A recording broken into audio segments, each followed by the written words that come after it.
Hey there, Nate here with the Volunteer Tech Vlog on the Live Sound 101 YouTube channel, chronicling my adventures as a volunteer tech. Anyway, here is the media report for what day is today? For January 17th, 2016. And I'll try to smile for the camera to get a good thumbnail. Hopefully that doesn't come across as creepy, but anyway, probably did. Anyway, so today, we got to order some more 9-volt batteries. We're getting, our pro cell count is getting dangerously low. We definitely need some more in there. And you know what we need to do is start some sort of system, either switch over to the rechargeables or, you know, if we're going to use the regular pro cell batteries, we need to have some sort of like check mark system after uses, you know, because you can get X number of uses out of a 9-volt before it starts to fade fast. So we need some sort of system like that, which would be nice. Or we can just, even writing on the 9 volts with a Sharpie would probably be good enough. But something like that, so we know how many charges or how many 6-hour sessions on a Saturday morning the battery's been used for, help us be a little bit more efficient. That might be good. And we've got some color-coded cases, so I might explore some ideas with color-coding the cases of the Pro Cells, or just switching over to you know, rechargeables altogether, but something to explore. Overall, the service, I think, went pretty well. No major hiccups or anything like that.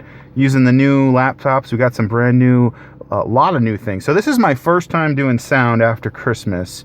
Well, I had a wedding I did sound for yesterday, so this weekend was like a double whammy. I had the wedding yesterday, and then I had regular, back to the grind of regular Sunday mornings.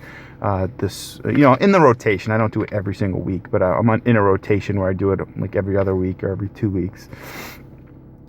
Currently. So anyway, back to the grind after the Christmas break. So nice break, but now we're back at it again. Lots of things have changed since I've been gone. So we got 2 brand new Lenovo laptops, specifically for SAC, software audio console. So to be able to remotely mix from the floor, whether you're setting up monitor mixes down on the stage with the musicians, like up on stage with them, or you're, you know, front of house, you know, monitoring levels in the house or in the overflow area.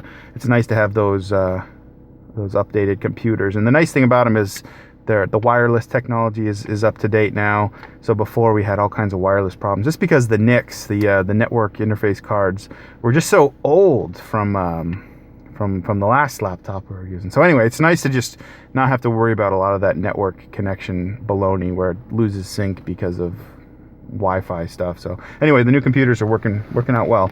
One thing I need to change is so when you start up SAC Master, it still launches version 3.0.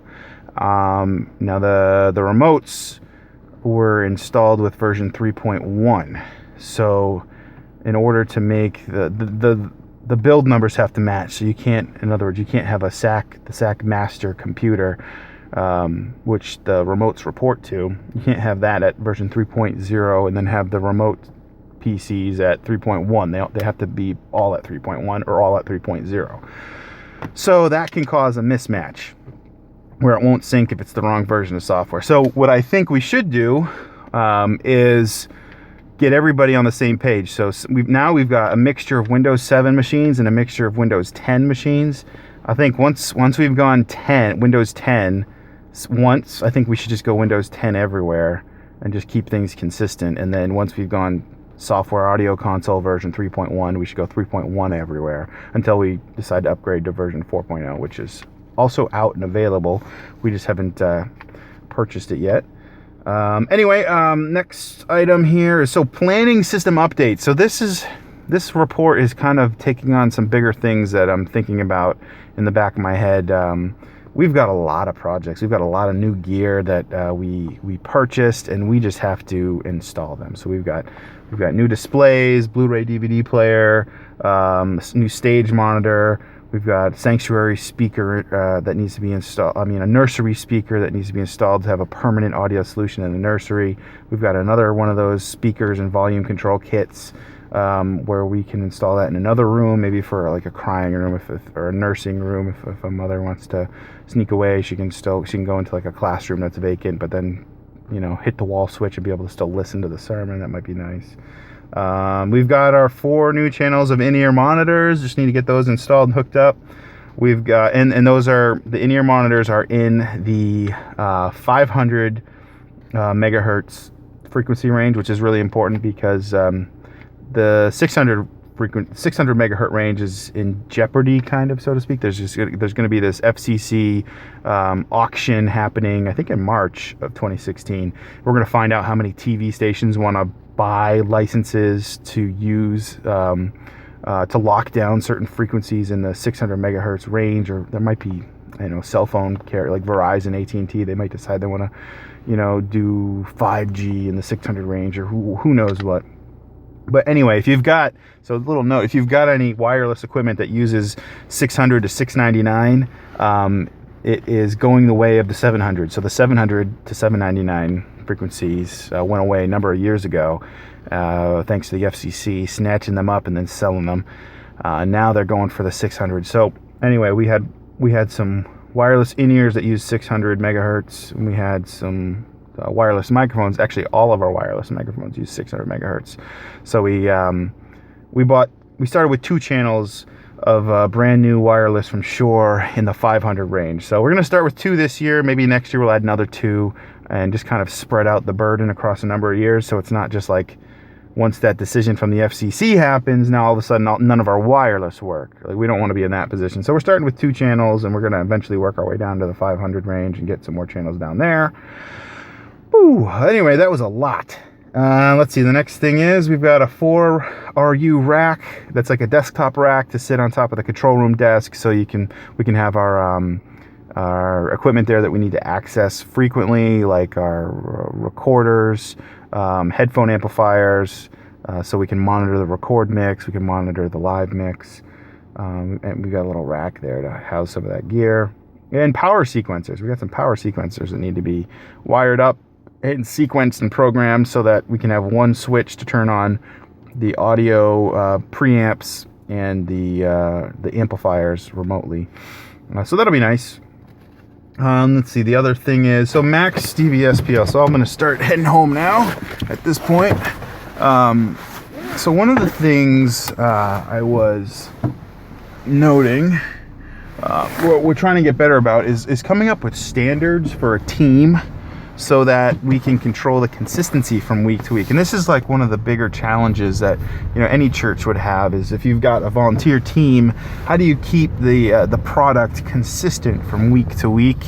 And if you've got one guy doing it and he's paid to do it, and he can, or you got one volunteer that just does it every week and he's retired or something like that, it's a little bit easier. But when you've got a revolving door of audio front of house people that are volunteers, how do you make sure levels are consistent from week to week, or the mix is the same, or there's a lot of stylistic approaches to how the mix should sound that are very subjective. So anyway, having some things down on paper of like targets to shoot for is kind of like where we're at.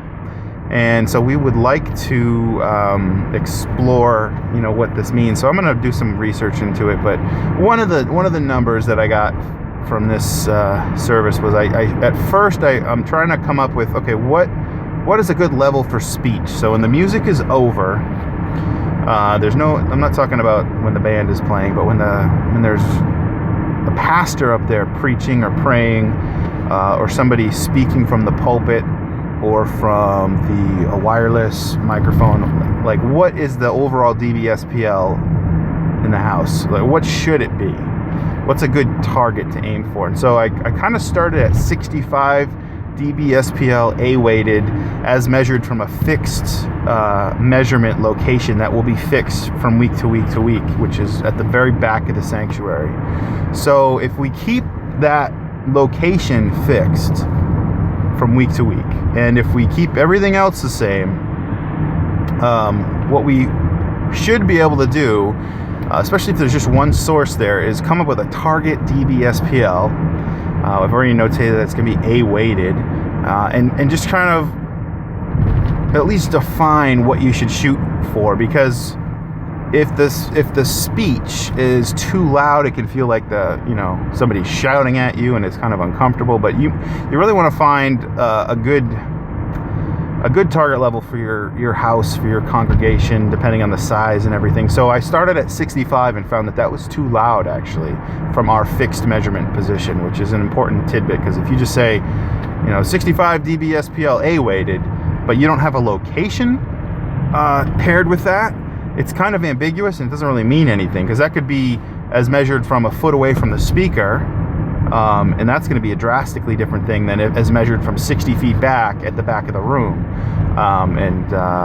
Anyway, a good sound system would be able to provide accurate coverage, within 3 to 6 dB from front to back, if you've got like a nicely tuned system. Our system, I don't think, is that nicely tuned, and we don't have line arrays either. If you have line arrays, it's a little easier to achieve even coverage from front to back, but we've just got a point source overhead cluster kind of a deal. So anyway, we do want to find a good target. I did think that 65 was too loud, so I cheated it down to 63, and I was kind of listening down on the floor, sticking my ear over the balcony, and I think 63 is a good target. If there's momentary bumps up to 65 every once in a while, that's okay, but if it stays at like 62 to 63, I think that's a good target, at least at this point.